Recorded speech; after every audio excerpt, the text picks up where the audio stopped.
L'homme est comme l'un de nous, connaissant le bien et le mal. Maintenant donc, qu'il n'étende pas la main, qu'il ne prenne aussi de l'arbre de vie, qu'il n'en mange pas et qu'il vive éternellement.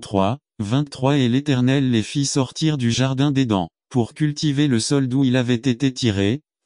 24 Alors il chassa l'homme, et il plaça des chérubins à l'est du jardin d'Éden, et une épée flamboyante marchant de tous côtés, pour garder le chemin de l'arbre de vie. N'attendez pas qu'il soit trop tard. Devenez membre de la chaîne Today et bénéficiez de réconfort et de soutien dans les moments difficiles. Cliquez sur le lien dans la description de la vidéo. Mardi 9 avril 2024 page 2. Nous voyons ici comment, avec tristesse et douleur dans son cœur, Dieu doit sortir l'homme du jardin d'Éden et le chasser de ses contours, sur la base de la désobéissance et de la rébellion qu'il a manifestée à son commandement. 3 Principes d'autorité. Le principe d'autorité est la soumission. Il ne peut y avoir d'autorité sans soumission à une autorité supérieure. Luc 7-8.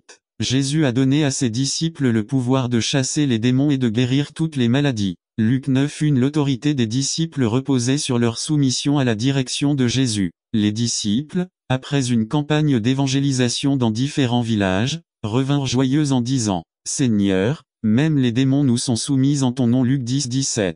Après avoir entendu ces paroles, Jésus lui réitère à nouveau son autorité, lorsqu'il dit: Voici, je vous donne le pouvoir de fouler aux pieds les serpents et les scorpions, et toute la puissance de l'ennemi, et rien ne vous fera du mal. Luc 10-19. Le mot pouvoir est traduit du mot grec exousia qui signifie autorité, domination, seigneurie, puissance, etc. Toute cette autorité déléguée était soumise sous un seul nom, le nom de Jésus. Jésus a dit: En mon nom, ils chasseront les démons. Marc 16-17 4 Autorité sans soumission. Il y a des gens qui mentionnent et utilisent le nom du Seigneur Jésus sans aucun engagement envers lui. Le plus important n'est pas de prononcer le nom, mais de vivre sous le nom. Il n'y a aucun résultat à mentionner son nom si vous ne vivez pas attaché à son nom. 2 Timothée 2-19. Objectif pour une vie de victoire. Matthieu 22-37 à 40-37 Jésus lui dit: Tu aimeras le Seigneur ton Dieu de tout ton cœur et de toute ton âme, et de tout votre esprit. 38 C'est le premier et grand commandement. 39 Et la seconde est semblable: Tu aimeras ton prochain comme toi-même. 40 De ces deux commandements dépendent toute la loi et les prophètes. NKJV Matthieu 28-19 à 20-19 Allez donc et faites de toutes les nations des disciples, les baptisant au nom du Père, du Fils et du Saint-Esprit. 20 Apprenez-leur à observer tout ce que je vous ai commandé, et voici, je serai toujours avec vous jusqu'à la fin du monde. Amen. RVR 1960 Il y a des buts bibliques qu'en tant que chrétiens nous ne pouvons pas nous permettre d'ignorer. Permettez-moi de partager cette histoire qui m'aidera à illustrer ce fait. Un jeune homme qui venait tout juste d'obtenir son diplôme d'avocat souhaitait créer son propre cabinet d'avocat. Dès son premier jour de travail, ce nouvel avocat, dans son nouveau bureau, a regardé par la fenêtre et a remarqué qu'un prospect s'approchait de son bureau. Alors que le prospect entrait dans le bureau, le jeune avocat a décidé de décrocher le téléphone et de faire comme s'il était très occupé. Le jeune avocat a commencé à dire dans le haut-parleur du téléphone: Écoute, Mario, concernant cette affaire à $1 million, je pense que le mieux est que j'aille au tribunal et que je récupère personnellement les $3 millions. Oui non, il vaut mieux envoyer Rodriguez du Colorado pour qu'il puisse s'en occuper. Tellement parfait. Au revoir. Et une fois qu'il a raccroché, le jeune avocat a dit au prospect: Bonjour, comment allez-vous? Comment puis-je vous aider? Le prospect a répondu et a dit: Non, je n'ai pas besoin de votre aide, je suis juste venu installer votre ligne téléphonique. Il est important qu'en tant que disciples du Christ nous ne vivions pas des expériences comme celles vécues par ce jeune avocat. Malheureusement, il y a des croyants qui ont voulu démontrer ce qu'ils ne sont pas en Christ, ce qui a ridiculisé le nom de Christ. Lorsque nous lisons et étudions les Écritures, nous pouvons remarquer que le contenu de la Bible et son objectif pour ses lecteurs peuvent être largement résumés dans les deux parties bibliques que nous lisons au début. Il est important que dans notre marche avec Christ, nous apprenions à marcher avant de commencer à courir. La Bible ne pourrait pas être plus claire: il y a des objectifs vitaux pour la vie de quiconque accepte Jésus dans son cœur. Personne n'a été sauvé simplement pour croire, celui qui est sauvé pour appartenir. Répétez: je n'ai pas été sauvé simplement pour croire, j'ai été sauvé pour appartenir. Aujourd'hui, je veux partager avec vous 5 objectifs essentiels pour avoir une vie de victoire. Premier objectif: nous devons aimer le Seigneur de tout notre cœur. Notre objectif premier et le plus important une fois que nous acceptons Jésus dans nos cœurs est de l'aimer de tout notre être. Aimez-vous Jésus par-dessus tout, votre mari, vos enfants, votre travail, votre rêve, vos objectifs, votre entreprise, votre argent. N'attendez pas qu'il soit trop tard. Devenez membre de la chaîne Today et bénéficiez de réconfort et de soutien dans les moments difficiles. Cliquez sur le lien dans la description de la vidéo. Mardi 9 avril 2024 page 1. Nous pouvons résumer ce premier objectif en un mot: culte. À la parole de Dieu nous dit que nous avons été créés pour la louange et l'adoration de son saint nom. Éphésiens 1 11 à 12 11 En Christ, nous avons aussi été rendus héritiers, ayant été prédestinés selon le plan de celui qui opère toutes choses selon le conseil de sa volonté. 12 De sorte que nous qui avons déjà mis notre espérance en Christ, soyons à la louange de sa gloire. L'adoration de Dieu précède son service. Matthieu 4 10 10 Alors Jésus lui dit,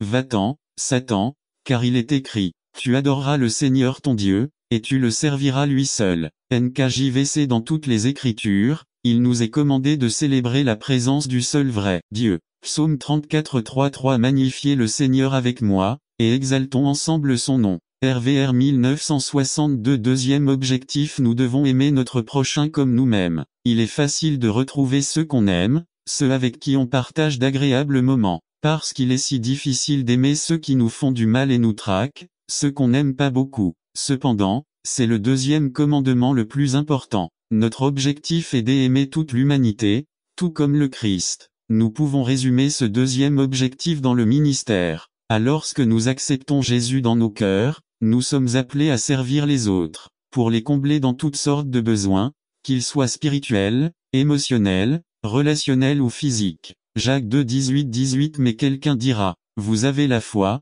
et moi j'ai les œuvres. Eh bien, montre-moi ta foi sans les œuvres, et je te montrerai la foi par mes œuvres. Niv B Maintenant, les Écritures nous enseignent que Dieu a établi des personnes clés pour mener à bien le ministère. Éphésiens 4 12 12 Pour équiper le peuple de Dieu à l'œuvre de service, pour édifier le corps de Christ. RVR 1960 II Troisième objectif Nous devons aller faire des disciples. L'œuvre consistant à gagner des âmes pour le royaume de Dieu appartient à tous ceux qui ont accepté le don du salut. Nous pouvons résumer cet objectif dans le mot évangélisation. Le croyant doit communiquer l'évangile, c'est un mandat que la Bible dit aller. Ce n'est pas une suggestion, c'est un ordre. Le mot aller dans ce verset est un verbe grec qui se conjugue au présent continu. Il faudrait donc lire au fur et à mesure que vous avancez dans la vie, faites des disciples. La tâche évangélique est si importante que Jésus nous a laissé 5 saintes grandes commissions, une dans chaque évangile et l'autre dans les faits. Matthieu 28 19 à 20 19 Allez donc et faites de toutes les nations des disciples, les baptisant au nom du Père, du Fils et du Saint-Esprit. 20 Apprenez-leur à observer tout ce que je vous ai commandé et voici, voir la grande friandise, elle lui tombe des mains et il ne lui reste qu'un seul raisin dans la main. Avec beaucoup d'enthousiasme et de désespoir, le garçon essaie de sauver sa seule fraise et le journaliste, et semblant d'aller plus loin son intention était, vas-tu me laisser partir? Oui si tu le fais, tu ne sauras jamais que c'était moi qui étais avec toi tout ce temps. Tu ne vois pas que je te fais une blague parce que ce que je veux vraiment, c'est que tu me dises de rester avec. Allez, les gars, vous allez vraiment me laisser partir. Si vous le faites, vous n'aurez plus jamais cette opportunité de m'avoir si près, de manger avec vous et de me découvrir devant vous. 17. Quelle a été la réponse des disciples? Ne manquez pas la révélation maintenant. Mais ils ont insisté, ils l'ont poussé, ils l'ont forcé à rester, ils l'ont contraint, ils l'ont arrêté, ils l'ont retenu pour qu'il ne parte pas. 18. Que feras-tu dans ton pire moment? Que vas-tu le laisser partir ou vas-tu le retenir pour rester? 19. Jésus s'était déjà approché, il leur avait déjà expliqué la raison de ces événements. Que ferait-il maintenant? Vous vous souvenez qu'ils ne savaient pas ce que c'était. Ils n'avaient encore reçu que le Logos, le mot écrit, la prophétie, mais il manquait autre chose. Le perdraient-ils en le laissant partir? 20. Les disciples lui demandèrent de rester avec eux. Il était tard, la nuit approchait et ces paroles les avaient encouragés. Ils ne voulaient pas passer une autre nuit comme ça les précédents. Restez avec nous. 21. Ce qu'ils auraient manqué s'ils ne l'avaient pas forcé à rester. Participer à un moment d'intimité, de révélation et de présence comme ils n'en avaient jamais vécu. 22. Au milieu de toutes vos douleurs, crises, problèmes, maladies, incertitudes et questions, insistez-la rester, soumettez-le, forcez-la rester. Il semble juste passer par là, il attend que vous l'arrêtiez et lui disiez, ne pars pas, reste avec moi au milieu de la nuit noire 23. Si vous n'insistez pas pour qu'il reste, vous perdrez peut-être la consolation et la chaleur qui émanent de sa présence, peut-être que vos yeux ne s'ouvriront jamais et vous serez laissé dans l'obscurité et l'obscurité sans sa révélation personnelle sur votre situation, peut-être vous ne comprendrez jamais votre vendredi saint, et peut-être n'attendez-vous pas qu'il soit trop tard. Devenez membre de la chaîne Today et bénéficiez de réconfort et de soutien dans les moments difficiles. Cliquez sur le lien dans la description de la vidéo. Mardi 9 avril 2024 page 2. Le cœur reste froid sans le feu de l'onction dont vous avez besoin pour continuer à avancer 24. Le résultat, que ces disciples qui avaient commencé leur marche traînaient les pieds, inconsolables, pleins de peur et de questions. Immédiatement ils se mirent en route. Ils se levèrent à la même heure et revinrent raconter son frère ce qui leur était arrivé. 25. C'est l'un des résultats de nos épreuves et de notre brisement, pouvoir ensuite aller partager avec d'autres personnes brisées ce que nous avons vécu, ce qui nous a été révélé, comment nos yeux se sont ouverts, comment nous avons été réconfortés. 26. Mais tout est arrivé à cause de l'insistance de ces hommes à ne pas laisser partir Jésus. 27. Il se rapprochera toujours, c'est sa spécialité. Que ferez-vous? L'ignorerez-vous quand il se rapprochera? Ferez-vous attention à ce qu'il vous dit? Et s'il essaie de passer devant vous, allez-vous l'arrêter, insister pour qu'il reste, le retenir si nécessaire? 28. Faites comme ses disciples, insistez-lui à rester, vous ne serez plus jamais les mêmes après cette rencontre. Demandez aux disciples du chemin d'Emmaüs. N'attendez pas qu'il soit trop tard. Devenez membre de la chaîne Today et bénéficiez de réconfort et de soutien dans les moments difficiles. Cliquez sur le lien dans la description de la vidéo. Mardi 9 avril 2024 page 3 Attributs de Dieu numéro 3 Résumé. Mon objectif est qu'en connaissant davantage Dieu, nous puissions valoriser sa personne et chercher à lui plaire en tout. Rendez également hommage, honneur et gloire en l'adorant et en le louant. Par Georges Alvarez. Attributs de Dieu.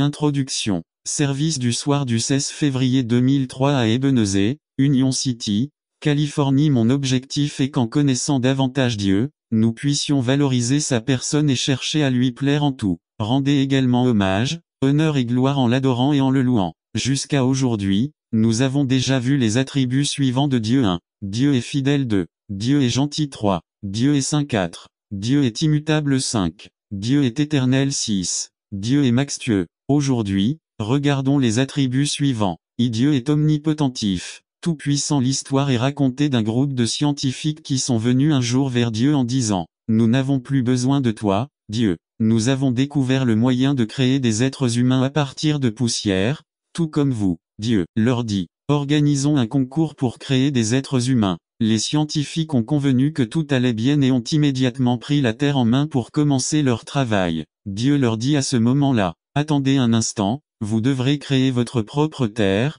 celle-ci est à moi. » 1 Cron 29, 12 La richesse et la gloire viennent de toi, et tu domines sur tout. Dans ta main se trouve la force et la puissance, et dans ta main pour faire grand et donner le pouvoir à tous. Job dit, il remue la mer par sa puissance, soit pour aider, soit pour renverser. 26, 12 C'est tout au long de toutes les souffrances de Job, Dieu en était conscient. Dieu n'a pas cessé d'être puissant lorsque Job a subi la perte de ses enfants, de ses biens matériels, de sa santé, à cause d'une épouse inconsidérée. Job fut enfin capable de reconnaître la puissance surnaturelle de Dieu en toutes choses et dans l'univers. La puissance de Dieu apporte la bénédiction à Job. J'ai le psalmiste dit mot pour mot. De ce faisait, j'ai entendu ceci. Cette puissance appartient à Dieu. 62-11 La puissance de Dieu est comparée et est plus puissante. PS 93, 4 N'attendez pas qu'il soit trop tard. Devenez membre de la chaîne Today et bénéficiez de réconfort et de soutien dans les moments difficiles. Cliquez sur le lien dans la description de la vidéo. Mardi 9 avril 2024 page 1 Jéhovah dans les hauteurs est plus puissant que le rugissement des grandes eaux, plus que les puissantes vagues de... C'est là que le surnaturel entrera en action, tu sais pourquoi, pour que ce soit Dieu qui reçoive la gloire. 10. Ces jours-ci, j'ai appris que le meilleur endroit où Dieu peut intervenir dans votre vie est le point zéro, lorsque vous êtes plus blessé et que vous saignez plus que jamais, où il ne vous reste plus aucune possibilité de dire « J'ai contribué à ce que cela se produise, j'ai contribué, je suis intervenu, j'ai mis mes ressources et mes capacités. » 11. Notre Dieu est glorifié quand nous sommes impuissants, Quand nous sommes inutiles et que la seule chose qui peut faire quelque chose pour nous, c'est qu'il le fasse intervenir, nous avons les mains, n'attendez pas qu'il soit trop tard. Devenez membre de la chaîne aujourd'hui et obtenez du réconfort et du soutien dans les moments difficiles. Cliquez sur le lien dans la description de la vidéo mardi 9 avril 2024 page 1 vide notre problème. Nous devons arriver au moment entre le marteau et l'enclume 12. Dans son livre du point de vue de Dieu, Tommy Tenney dit que moins c'est mieux et rien n'est plus que vous puez, que tout est réduit à néant dans votre vie et vous commencez à dépendre totalement de lui. 13. C'est le moment où nous devons dire avec désespoir, je n'ai rien, je n'ai pas de ressources, je ne sais pas quoi faire. Tant que la suffisance de l'homme sera au milieu, Dieu se tiendra à l'écart en disant, si tu peux le faire seul, alors continue d'essayer, si tu peux résoudre ta situation financière sans moi, continue à fréquenter les banques, si tu peux sauver ton enfant sans le quitter entre mes mains, continuez à le faire. Si vous pouvez choisir vous-même avec qui vous allez vous marier, continuez à décider. Si vous pouvez résoudre votre crise conjugale en prenant les décisions qui vous semblent les meilleures, continuez à le faire. 14. N'oubliez pas ceci, tant que vous continuez à essayer, le miracle n'arrivera pas. 15. Jésus a été retardé 2 jours avant d'arriver à Lazare, il n'y avait aucune possibilité qu'ils disent en réalité, il n'était pas si grave, ils lui ont donné des médicaments et il a été guéri. Lazare était bien mort il y a 4 jours, donc mort qu'il puait. 16. Jésus entreprit d'atteindre ce point où il n'y avait plus de force, de ressources, de possibilités ou de capacités qui permettraient à Lazare de revenir à la vie. C'est le moment merveilleux où nous disons, cela ne peut pas être fait, mais où il répond, mais je peux. 17. Jésus assura à ses disciples que la maladie de Lazare n'était pas mortelle, mais maintenant ils arrivèrent et il était mort, très mort. 18. Ce sont les perplexités de la souveraineté de Dieu,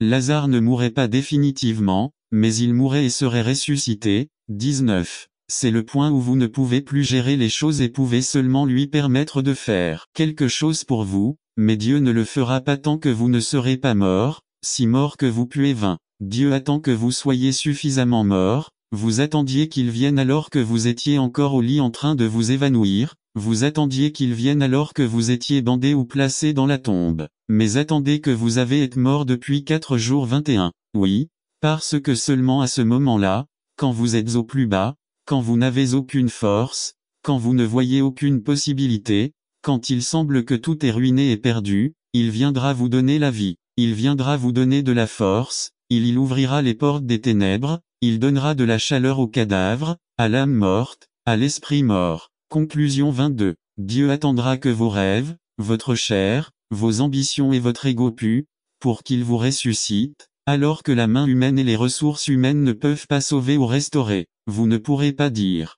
je l'ai fait avec ma force, j'ai réparé ce qui était cassé, j'ai redonné vie à ce qui était mort, le mérite de ce que j'ai et de ce que je suis m'appartient. 23. Vous devrez crier aux 4 vents, tout ce que vous voyez était bien mort, à tel point que ça puait, sans aucune possibilité de vie, mais celui qui se plaît dans des circonstances comme celle-là est venu et m'a ramené à la vie, seulement il mérite la gloire. N'attendez pas qu'il soit trop tard, devenez membre de la chaîne aujourd'hui et obtenez du réconfort et du soutien dans les moments difficiles. Cliquez sur le lien dans la description de la vidéo mardi 9 avril 2024 page 224. Aimé Job. Je sais que mon Rédempteur est vivant et qu'il finira par s'élever au-dessus de la poussière. Et après que ma peau soit détruite, je verrai encore Dieu dans ma chair. Job 19 25-25. Dieu attend que tu pues pour accomplir le miracle le plus puissant de ta vie. Il attend que tu le reconnaisses votre insuffisance afin que vous puissiez expérimenter sa suffisance, puissiez vous comprendre à quel point vous êtes faible afin de recevoir sa force. 26. À quel point sentez-vous mauvais aujourd'hui? N'attendez pas qu'il soit trop tard, devenez membre de la chaîne aujourd'hui et recevez vos réconforts et soutiens dans les moments difficiles. La description de la vidéo mardi 9 avril 2024 page 3 passage résumé. Pendant que vous traversez vos crises,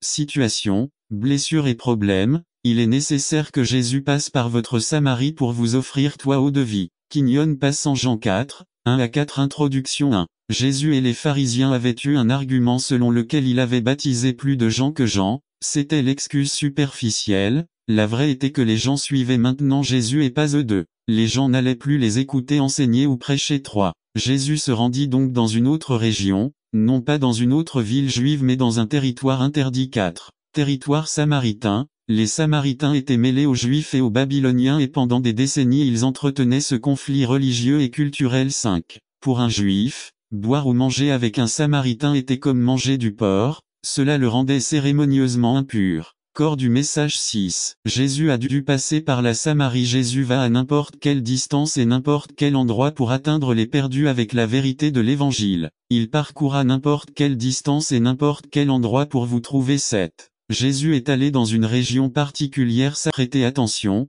nous le faisons sans connaissance. En d'autres termes, celui qui ne se laisse pas emporter agit dans la folie, contre la science de Dieu. Oh, il y a des choses qui s'apprennent culturellement, et la conscience est modifiée par la culture, mais il y a des choses qui sont universelles en cela conscience collective de l'humanité. Oh, mais depuis la chute d'Adam et Ève, nous avons tout péché et notre conscience a été violée, fonctionnant comme une sorte d'alarme constamment activée. Oh, la conscience peut être corrompue justifiant l'injustifiable, ou elle peut être cautérisée brûlée par un excès de culpabilité. De nettoyer la conscience. Oh, la seule façon d'éteindre la conscience une fois qu'elle a été activée est par le pardon des péchés. La seule façon d'être assuré du pardon de vos péchés est d'avoir confiance dans le fait que Christ est mort pour vos péchés, a pris la culpabilité sur lui et vous a accordé le pardon à plus forte raison le sang de Christ, qui par l'Esprit éternel, offert sans commandement à Dieu, purifiera-t-il vos consciences des œuvres mortes afin que vous puissiez servir le Dieu vivant.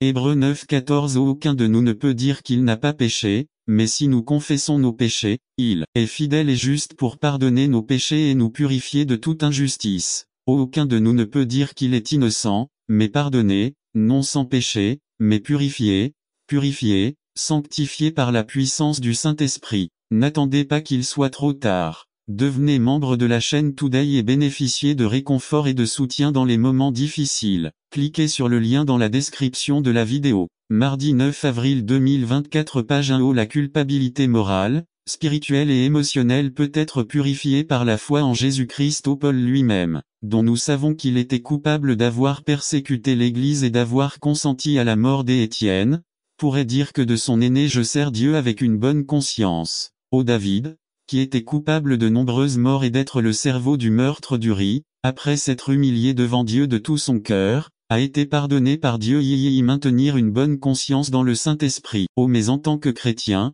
Dieu ne nous a-t-il pas appelés à une vie de hauts et de bas, de défaite morale et spirituelle, puis à être pardonnés, mais à vivre une vie de victoire sur victoire, de gloire en gloire, ce qui est possible grâce à Jésus-Christ. 1. Humiliez-vous devant Dieu chaque jour, en reconnaissant notre faiblesse, car lorsque nous reconnaissons notre faiblesse, nous acceptons la puissance de Dieu. 2. Cultiver une conscience sensible au Saint-Esprit et saine, pour pouvoir entendre la voix de Dieu, quand il chuchote à nos cœurs, ou quand il proteste pour nous protéger du mal. 3. Celui qui est fidèle dans peu est fidèle aussi dans beaucoup, et celui qui est infidèle dans peu est fidèle aussi dans beaucoup. Apprenez à être fidèle, précis dans les petites choses. N'acceptez pas de compromis avec votre conscience dans des bêtises, et vous ne les accepterez pas dans les choses importantes. De la façon dont vous conduisez la voiture, de la façon dont vous traitez vos animaux de compagnie et de ce que vous dites lorsque vous n'avez pas envie de parler au téléphone, les soi-disant petits mensonges blancs, les sites que vous visitez sur Internet, les films et émissions à la façon dont vous payez la dîme. Maintenez un mariage agréable à Dieu, remplissez des formulaires, faites des affaires, ce que vous dites lorsque vous devez vous absenter du travail. Traitez vos collègues et maintenez une vie de dévotion même si seul Dieu vous surveille lorsque vous priez dans votre maison. Car le Seigneur est l'Esprit et là où est l'Esprit du Seigneur, là est la liberté. C'est pourquoi nous tous, regardant à visage ouvert comme dans un miroir la gloire du Seigneur, sommes transformés de gloire en la même image, comme par l'Esprit du Seigneur. Par conséquent, puisque nous avons ce ministère selon la miséricorde que nous avons reçue, nous ne nous décourageons pas, nous renonçons plutôt à ce qui est caché et honteux, non pas en marchant dans la ruse, ni en falsifiant la parole de Dieu, mais en manifestant la vérité en nous recommandant à toute conscience humaine devant Dieu. 2 Cor 3 17-18 et 4 1-2 N'attendez pas qu'il soit trop tard. Devenez membre de la chaîne Today et bénéficiez de réconfort et de soutien dans les moments difficiles. Cliquez sur le lien dans la description de la vidéo. Mardi 9 avril 2024 page 2 Le conte des deux mères résumé. Nous trouvons ici deux mères, une qui distribue tout ce qu'elle a et a la vie et une autre qui veut tout conserver et n'a rien. Par Ama Fernandez. Le conte des deux mères. Lecture 1 Timothée 6, 10 car la racine de tout mal est l'amour de l'argent, que certains, en convoitant, se sont éloignés de la foi et ont été tourmentés par de nombreuses douleurs. Introduction. En Israël il y a deux mers qui sont reliées par un fleuve, le Jourdain. L'une s'appelle la mer de Galilée et l'autre la mer morte. Aujourd'hui nous allons voir les différences entre elles et la comparer à nos vies. Mer de Galilée 1. La neige sur les montagnes du Liban remplit ses rivages de. Son eau est potable, propre et fraîche 3. Cette mer regorge de vie aquatique 4. Les côtes regorgent de villes 5. La nature autour est verte et magnifique. Mer morte 1. Cette mer est remplie d'un fleuve terrestre 2. L'eau est toxique, sombre et dégage une mauvaise odeur 3. Aucune vie ne peut survivre dans cette mer et tout ce qui y pénètre meurt 4. Il n'y a aucune population autour 5. Autour d'eux seulement des pierres et la mort, rien ne peut être planté sur leur terre. Qu'est-ce qui fait la différence entre ces deux mers 1. L'un est rempli par le haut et l'autre par le bas 2. Vous libérez presque la même quantité d'eau que celle que vous recevez 3. Un autre retient toute l'eau et ne veut pas la libérer 4. L'un sent le frais et l'autre sent mauvais 5. L'un a la vie et l'autre la mort. N'attendez pas qu'il soit trop tard. Devenez membre de la chaîne toute. Leur union et leur communion en tant que missionnaires de la croix étaient telles que Paul se souvient des larmes de ce jeune homme. Ces larmes ont été versées par amour et par fidélité, non seulement à Paul, mais aussi au Seigneur. Comme il est important que Paul mentionne la foi et la prière. Mais ce n'est ni une prière ni aucune foi qui nous unit dans ce ministère. C'est une prière intentionnelle et une foi sincère.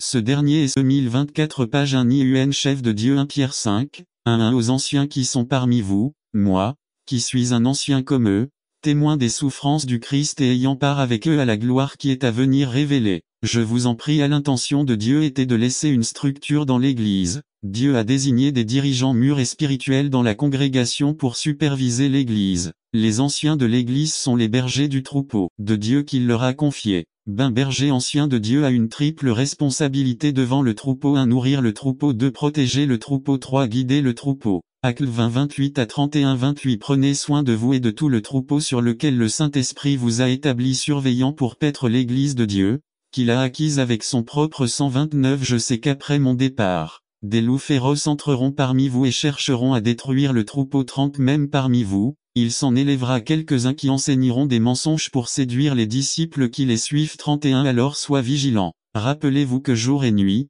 depuis 3 ans, je n'ai cessé d'admonester chacun avec des larmes. Nif ces 4 motivations pour un bon berger ancien non pas parce que c'est son tour, mais parce qu'il est prêt à le faire 1 Pierre 5, 2 Comme des bergers, prenez soin du troupeau de Dieu qui est sous votre garde, non par obligation 2 Non par ambition, mais plutôt par désir de servir 1 Pierre 5 2 Non par cupidité de l'argent, mais par désir de servir. Comme Dieu le veut 3 Ne pas être des tyrans dictateurs sur le troupeau, mais être un exemple pour eux 1 Pierre 5 3 Ne soyez pas des tyrans envers ceux dont vous avez la garde, mais soyez des exemples pour le troupeau 4 Ne pas chercher l'approbation de l'homme, mais l'approbation de Dieu 1 Pierre 5 4 Ainsi, lorsque le berger suprême apparaîtra, vous recevrez la couronne de gloire qui ne se fane pas. Un disciple de Dieu un bon disciple est celui qui se soumet humblement 1 Pierre 5 De même, jeunes gens, soumettez-vous aux anciens. Habillez-vous tout d'humilité dans vos relations les uns avec les autres,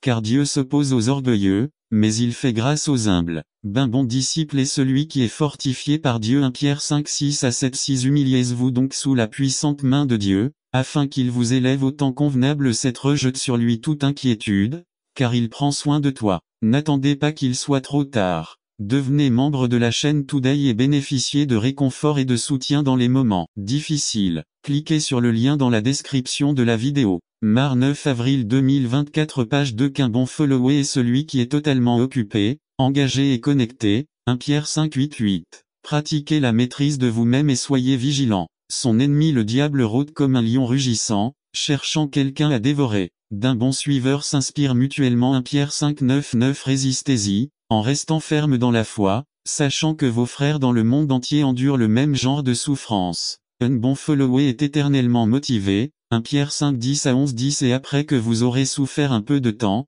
Dieu lui-même, le Dieu de toute grâce qui vous a appelé à sa gloire éternelle en Christ, vous restaurera et vous rendra fort, ferme et stable. À lui soit la puissance pour toujours et à jamais. Amen. Un bon disciple fait ce que dit Hébreux 13:17. 7 Obéissez à vos dirigeants, car ils prennent soin de vous sans relâche, et vous savez qu'ils sont responsables devant Dieu de ce qui vous arrive. Essayez de ne pas causer de problème, afin que leur travail soit agréable et que vous puissiez les aider. BLS Conclusion. La décision d'être un bon leader et un bon suiveur est souvent une question de vie ou de mort. Nous avons été pris en otage par Satan et sommes désespérément piégés par le péché. Il existe de nombreux dirigeants dans ce monde qui offrent santé, richesse et bonheur, mais seul Jésus-Christ peut nous libérer de l'esclavage du péché et entrer dans une relation personnelle avec Dieu Tout-Puissant. N'attendez pas qu'il soit trop tard. Devenez membre de la chaîne Today et bénéficiez de réconfort et de soutien dans les moments difficiles. Cliquez sur le lien dans la description de la vidéo.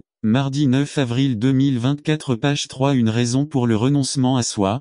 Partie 7 Résumé. On a dit que le renoncement à soi aujourd'hui consiste à rejeter les désirs. Et quand c'est dit ainsi, il est facile de comprendre pourquoi nous ne voulons pas faire d'abnégation. Il est tout simplement plus facile de s'impliquer dans notre propre vie. Par Joshua Pinto. Une raison de abnéger. Le renoncement à soi est le sacrifice ou le renoncement à la volonté, aux affections ou aux biens matériels au service de Dieu, du prochain, des idéaux, etc. On a dit que le renoncement aujourd'hui, c'est rejeter les désirs. Et quand c'est dit ainsi, il est facile de comprendre pourquoi nous ne voulons pas faire d'abnégation. Il est tout simplement plus facile de s'impliquer dans notre propre vie. Cependant, aucun épanouissement ne peut être trouvé dans un style de vie qui ne s'intéresse qu'à lui-même. Avec cette vérité en tête et un stylo à la main, Pierre nous propose 3 leçons sur le renoncement à soi. 1 Pierre 4 1-11 Par conséquent, puisque Christ a souffert dans le corps, vous aussi devriez avoir la même attitude parce que celui qui a souffert dans le corps a rompu avec le péché. 2 Pour vivre le reste de sa vie terrestre, sans satisfaire ses passions humaines, mais en accomplissant la volonté de Dieu. 3 Et bien, c'est assez le temps qu'ils ont perdu à faire ce qui plaît aux incroyants, livrés à la débauche, aux passions, à l'ivresse, aux orgies, aux beuveries et aux idolâtries abominables. 4 Il leur paraît étrange que tu ne cours plus avec eux dans ce même débordement d'immoralité, et c'est pour cela qu'ils t'insultent. 5 Mais ils devront rendre compte à celui qui est prêt à juger les vivants et les morts. 6 C'est pourquoi l'évangile leur a été annoncé même aux morts, afin que, bien qu'ils fussent jugés selon les normes humaines quant au corps, ils vivaient selon Dieu quant à l'esprit. C'est la fin de toute chose est proche. Alors, pour bien prier, restez sobres et lucides. 8 Surtout, aimez-vous profondément les uns les autres, car l'amour couvre une multitude de péchés. 9 Pratiquez l'hospitalité les uns envers les autres sans vous plaindre. 10 Chacun met le don qu'il a dans votre vie. Avez-vous besoin d'agir en tant que fils du roi et prêtre? Avez-vous besoin d'obéir à sa direction pour votre vie? Baptême, appel, service. En cette saison même les criminels font des impôts pour éviter d'avoir des ennuis. Ils savent qu'ils peuvent peut-être contourner la loi dans certains domaines, mais la taxe est quelque chose qui ne leur sera pas pardonné. Aujourd'hui est aussi le meilleur moment pour régler votre compte avec Dieu. Christ a payé l'impôt de la séparation éternelle que le péché apporte à chaque vie. Si vous ne l'avez pas reçu comme Seigneur et Sauveur, vous avez toujours cette dette qui ne sera pas remise. Recevez Jésus aujourd'hui et recevez le pardon de vos péchés. Vous pouvez prendre votre décision là où vous êtes ou si vous souhaitez vous manifester pour que quelqu'un puisse prier avec vous. La prière est simple, le chemin prendra le reste de votre vie. Priez avec moi. Dieu saint, je reconnais que je suis un pécheur. Je reconnais que tu as envoyé ton Fils venir mourir pour payer la dette de mes péchés. Aujourd'hui, je le reçois comme Sauveur et Seigneur de ma vie. Pardonne mes péchés et remplis-moi de ton Saint-Esprit. Au nom de Jésus, Amen. N'attendez pas qu'il soit trop tard. Devenez membre de la chaîne Today et bénéficiez de réconfort et de soutien dans les moments difficiles. Cliquez sur le lien dans la description de la vidéo. Mardi 9 avril 2024 page 3 Résumé des rendez-vous romantiques. Un sermon qui étudie la cour, les rendez-vous romantiques et la responsabilité d'un chrétien. Par Nestor Mangivard. Citation romantique Romains 12 1-3 Introduction. Box Muhammad Ali a enseigné au monde quelque chose qui n'avait jamais été vu auparavant, la corde, une drogue. Alors que la plupart pensaient qu'il ne pouvait pas vaincre le puissant Georges Foreman, il a réalisé ce qui semblait impossible. Comme l'a fait, attaquer le corps. Satan a la même stratégie. Il a attaqué la tête Christ et a raté. Maintenant, il a changé sa stratégie pour attaquer le corps, c'est-à-dire le corps physique et collectif l'Église. Nous allons examiner quelque chose auquel de nombreux chrétiens ne prêtent pas beaucoup d'attention: les fréquentations. Quelle est la différence entre la cour et les rendez-vous romantiques? La cour est quelque chose qui se produit uniquement lorsque le couple a l'intention de se marier. Deux célibataires qui sortent juste pour éviter la solitude ou pour avoir une relation émotionnelle sans chercher à se marier ont simplement des rendez-vous romantiques. Quels sont les problèmes liés aux rendez-vous romantiques? 1. Les citations romantiques enseignent comment construire une relation basée sur les émotions. 2. Les citations romantiques ne forment pas les couples au mariage, elles les forment au divorce. Ils traversent des luttes émotionnelles et physiques et finissent par apprendre que lorsque quelque chose ne va pas ou que quelque chose de mieux est trouvé, la relation se rompt. 3. Les choses qu'ils commencent à faire lors des rendez-vous permettent au couple de passer à des choses plus avancées lors des rendez-vous futurs. Cela enlève des expériences futures avec votre conjoint. 4. Les pressions que ressentent de nombreux jeunes commencent désormais à l'école primaire. De toute évidence, la raison pour laquelle cela a été lancé au début a été perdue. Qu'est-ce que l'on peut faire? Que dit la Bible? La Bible ne contient pas de section sur les fréquentations ou les fréquentations amoureuses, mais Dieu nous a donné des principes sur la façon de vivre toute notre vie. Tournez-vous avec moi vers Romains 12. Lisez vs 1 à 3. Paul parle d'abandonner son corps, pas votre argent, votre temps ou même votre esprit, parce que c'est ce que les autres peuvent voir, et c'est à quoi Satan veut s'attaquer. Ne vous conformez pas à ce siècle. Pourquoi beaucoup de gens veulent-ils sortir avec des rendez-vous romantiques? Parce que tout le monde le fait. N'attendez pas qu'il soit trop tard. Devenez membre de la chaîne Today et bénéficiez de réconfort et de soutien dans les moments difficiles. Cliquez sur le lien dans la description de la vidéo. Mardi 9 avril 2024, page 1 vs 3 nous donne des conseils très importants.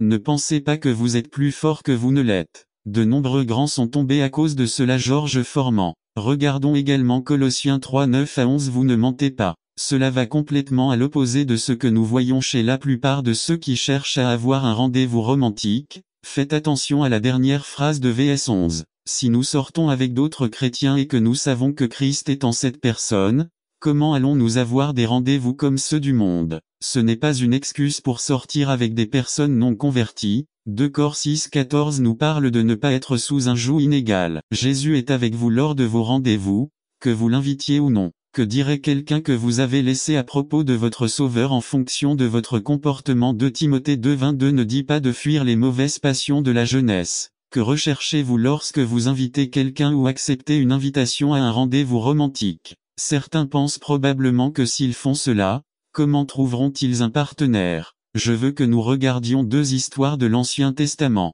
Dans Genèse 24, nous découvrons qu'Isaac n'a jamais cherché de femme et que Dieu lui a fourni une femme qui lui a donné une vie pleine de bénédictions. Dans Genèse 29, nous voyons Jacob poursuivre une femme et avoir des ennuis qui le suivront toute sa vie. Ne faisons pas confiance à nos passions, à nos émotions ou aux méthodes de la société. Dieu a un plan pour ceux qu'il veut marier. Il nous fournira la bonne personne si nous sommes fidèles et lui faisons confiance. N'attendez pas qu'il soit trop tard. Devenez membre de la chaîne Today et bénéficiez de réconfort et de soutien dans les moments difficiles. Cliquez sur le lien dans la description de la vidéo. Mardi 9 avril 2024, page 2. 3 grands exemples résumés. Nous devons vivre une vie 100% dédiée au Christ et à ses desseins. Par Brian Smith, Église biblique de la Nouvelle Naissance. Brian Smith, 9 mars 2003. 3 grands exemples. Philippiens 2 19 à 30. 3 grands exemples. Introduction. Nous avons tous des idoles, pour ainsi dire. Quand j'étais plus jeune, je voulais être un grand basketteur comme Michael Jordan. D'autres voulaient sûrement jouer au football comme Hugo Sanchez.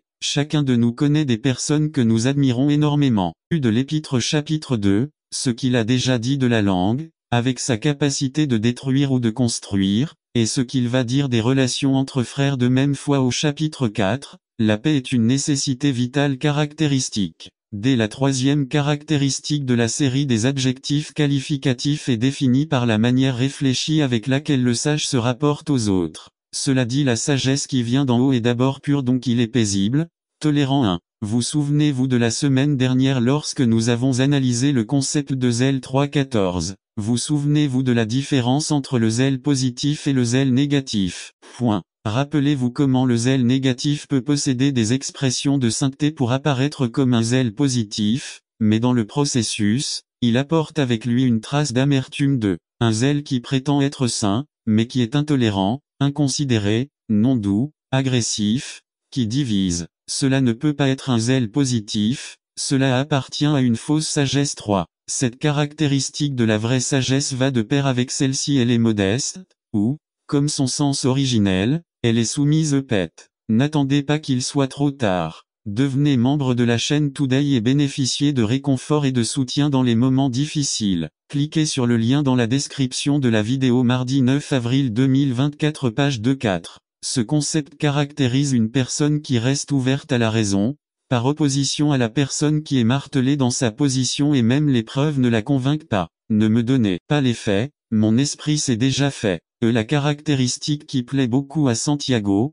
puisqu'il en a déjà beaucoup parlé dans les 3 chapitres précédents, est la miséricorde. Plein de miséricorde et de bons fruits. 1. Dans des études précédentes Jacques 1 27 à 2 26, nous avons vu à quel point sont miséricordieux ceux qui prennent soin des personnes économiquement défavorisées. Les bons fruits sont les actes de bonté manifestés envers ces personnes. 2. Le mot Hello, traduit par miséricorde dans Jacques 3 17, implique la miséricorde envers quelqu'un qui est en grave difficulté, même si cette personne s'est empêtrée dans une situation difficile. 3. Il est intéressant de noter, et Jésus et Jacques étaient sûrement conscients de ce concept, que dans le monde gréco-romain dans lequel Jésus et Jacques vivaient, la miséricorde n'était manifestée qu'à ceux qui souffraient injustement. 4. Dans le judaïsme, quelqu'un qui souffrait de privation, de maladie, de défauts physiques, etc., l'était à cause de son propre péché. Une telle personne n'était pas digne d'aide ou d'assistance. S'il désobéit, il devra en subir les conséquences.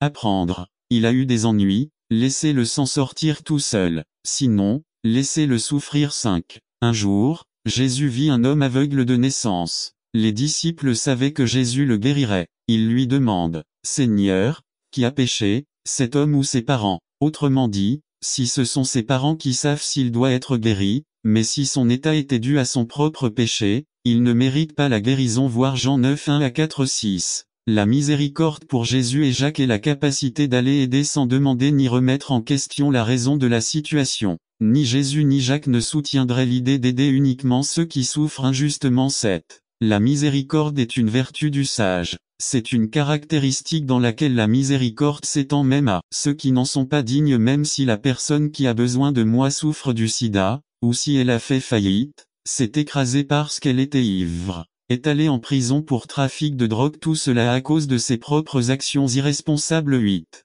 C'est dans ce contexte que Jésus a dit, « Bienheureux les miséricordieux car ils obtiendront miséricorde » Matthieu 5 7. L'avant-dernière caractéristique que Jacques définit chez une personne sage a la vertu de l'impartialité. Ce concept est étroitement lié à la miséricorde. 1. L'idée derrière ce concept a également déjà été discutée par James dans la distinction entre riches et pauvres que pratiquait la communauté chrétienne à laquelle il écrit. 2. À cela s'ajoute la sincérité ou le fait de ne pas être hypocrite, ne pas avoir deux visages, ou agir de manière à obtenir un avantage. 3. À l'arrière-plan de la non-hypocrisie se trouve celle de la vie animale, où les animaux se déguisent pour capturer leur proie. L'autre soir, nous avons vu sur la chaîne Animal Planet une vipère avec une queue aussi fine que celle d'un ver. Il était caché dans l'herbe, libérant dans l'air ce qui ressemblait à un petit ver. 4. Les caméras attendent ce qui pourrait arriver. Soudain, un crapaud apparaît. Le mouvement n'attendait pas qu'il soit trop tard. Devenez membre de la chaîne Today et bénéficiez de réconfort et de soutien dans les moments difficiles. Cliquez sur le lien dans la description de la vidéo. Mar 9 avril 2024 page 3 vers la tire. On se rapproche petit à petit. Soudain, le crapaud saute pour attraper sa proie, mais au lieu d'un ver, saz, il le mange. L'expression ultime de l'hypocrisie.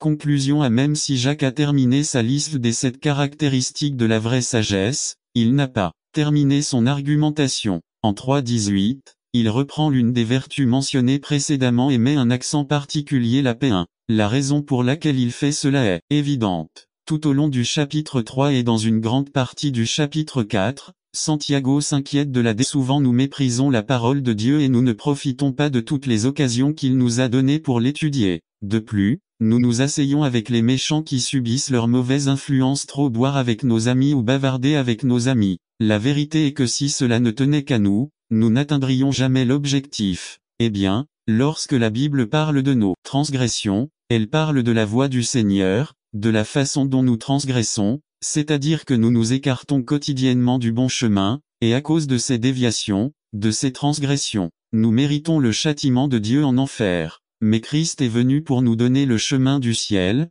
ou plutôt pour être notre chemin vers le ciel, car avec sa vie parfaite et sa mort innocente sur la croix, il a remporté le prix pour nous. Par conséquent, nous n'avons pas besoin de parcourir le chemin du Seigneur pour atteindre le ciel, car le Christ chemin, avec sa grâce immense et sa main puissante, va nous y conduire, sans notre mérite, sans que nous fassions quoi que ce soit pour le mériter. Comme le dit saint Paul, le salaire du péché, c'est la mort, mais le don gratuit de Dieu, c'est la vie éternelle en Jésus-Christ. N'attendez pas qu'il soit trop tard. Devenez membre de la chaîne Today et bénéficiez de réconfort et de soutien dans les moments difficiles. Cliquez sur le lien dans la description de la vidéo. Mercredi 10 avril 2024. Page 1. Notre Seigneur. La vie éternelle est un don, que Dieu nous fait dans son pur amour. Et puis cela vaut la peine de se demander, si nous avons déjà gagné le ciel, pourquoi suivre le chemin du Seigneur avec toutes ces difficultés, un chemin qui ne semble pas si amusant.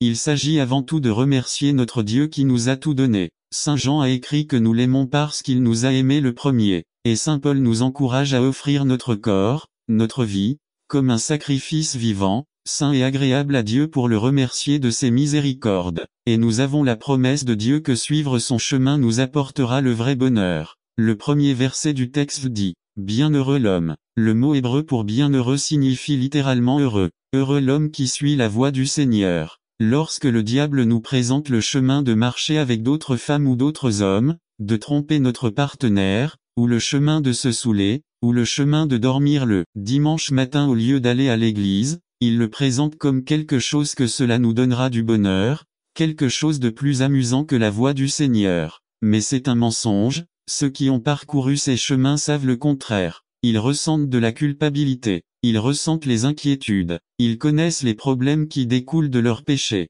mais la voie du Seigneur nous donnera le vrai bonheur. En marchant sur son chemin, nous obtenons le vrai bonheur qui vient du pardon des péchés. Nous avons le bonheur d'être libérés de la mort et de l'esclavage du péché. Nous avons le bonheur de vivre avec Dieu au ciel pour toujours et qu'il gardera nos pas pendant que nous traverserons ce monde de danger et de péché. C'est notre motivation pour suivre le chemin du Seigneur, remercier Dieu pour tout ce qu'il nous a donné. Et puisque nous avons la bonne motivation, voyons ici dans le psaume 1 en quoi consiste ce chemin de, suite à ce qu'il nous dit dans son verset verbal, l'un des psaumes dit, « Bienheureux heureux l'homme qui ne marche pas dans le conseil des méchants, qui ne s'arrête pas sur le chemin des pécheurs, et qui ne s'assied pas à la place des moqueurs. » Ici, Dieu nous avertit de ne pas laisser le péché pénétrer dans nos vies. Le dicton bien connu dit, « Dis-moi avec qui tu es et je te dirai qui tu es ». Nous devons faire attention aux influences dans nos vies. La vérité est qu'il existe des tentations partout, dont beaucoup ne peuvent être évitées. Chaque coin de rue a un kiosque à journaux vendant de la pornographie, il y a des tentations de télévision et de cinéma, il y a une cantine à presque chaque coin de rue. Et donc, avec toutes ces tentations auxquelles nous sommes confrontés involontairement chaque jour, pourquoi sortir avec des amis dont vous savez qu'ils voudront vous emmener dans un bar pour vous saouler ou qui voudront vous emmener danser sur une table? Pourquoi sortir avec des dames dont vous savez qu'elles vous inciteront à bavarder et à dire du mal des autres? Pourquoi sortir avec un garçon ou une fille qui va vous tenter d'avoir des relations sexuelles avant le mariage? Mes frères, soyez prudents. Le diable est très rusé. C'est comme un chien féroce enchaîné. Il ne peut pas nous faire de mal si nous ne nous approchons pas de lui. Mais étant très malin, il cache une partie de sa chaîne afin que si une personne s'approche pour voir à quelle distance elle peut s'approcher, elle puisse soudainement l'attaquer. En d'autres termes, si nous disons « je ne pêche pas en fréquentant ces gens », si nous nous rapprochons de la ligne, voyant à quel point nous pouvons nous rapprocher de la ligne du péché sans péché, nous pouvons soudainement tomber dans la tentation, et le diable nous possède. Non, évitons la tentation. Nous n'allons pas regarder des films dont nous savons qu'ils contiendront des scènes illicites. Nous ne nous associons pas à de mauvaises influences, à moins que nous n'exercions consciemment cette influence, en les aidant à marcher sur le chemin du Seigneur. Luttons contre les tentations de nos trois grands ennemis, le diable, le monde et notre nature pécheresse. Et remarquez que nous avons une arme dans ce combat. Vous souvenez-vous de la façon dont le Christ a lutté contre les tentations du diable dans le désert? Eh bien, en utilisant la parole de Dieu, le verset 2 dit, « Mais son plaisir est dans la loi du Seigneur, et il médite sa loi jour et nuit. » n'attendez pas qu'il soit trop tard. Devenez membre de la chaîne Today et bénéficiez de réconfort et de soutien dans les moments difficiles. Cliquez sur le lien dans la description de la vidéo. Mercredi 10 avril 2024 page 2. Le mot hébreu pour loi est ici Torah qui signifie littéralement enseignement. Parfois, il est utilisé dans l'Ancien Testament pour désigner uniquement la loi de Dieu,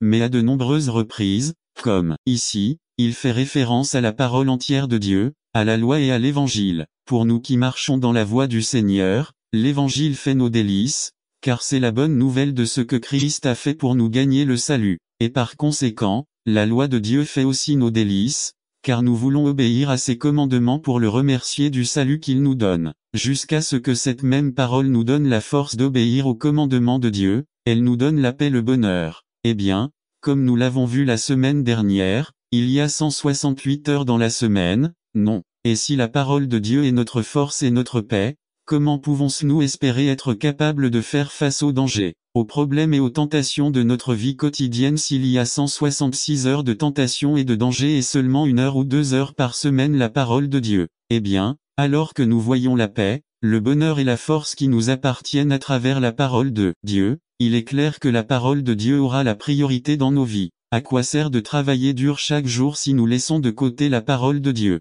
À quoi servent l'argent et les biens si nous n'avons pas la paix et le salut? Alors lisez vos Bibles à la maison. Et si vous avez du mal à manier la Bible ou à comprendre ce que vous lisez, venez à l'étude le mercredi à 7 heures, car c'est précisément dans ce cours que nous apprenons à manier la Bible et à comprendre ce que nous lisons. Car être dans la parole de Dieu, nous pourrons continuer tout droit sur le chemin du Seigneur. Et remarquez que lorsqu'un chrétien écoute les promesses et les instructions trouvées dans la parole de Dieu, cela sera remarquable dans sa vie. Le verset 3 dit, « Il sera comme un arbre planté près des cours d'eau, qui donne son fruit en sa saison, et dont la feuille ne se flétrit pas, et qui prospère dans tout ce qu'il fait. » Nous sommes comme un arbre. Si nous avons des racines vivantes, c'est-à-dire si nous avons la foi, nous produirons du fruit. Nous obéirons au commandement de Dieu pour sa gloire. C'est la preuve de notre foi. De plus, la parole de Dieu est l'eau qui nous donne la force de produire ce fruit. Et si nous ne recevons pas l'eau spirituelle qui est la parole de Dieu,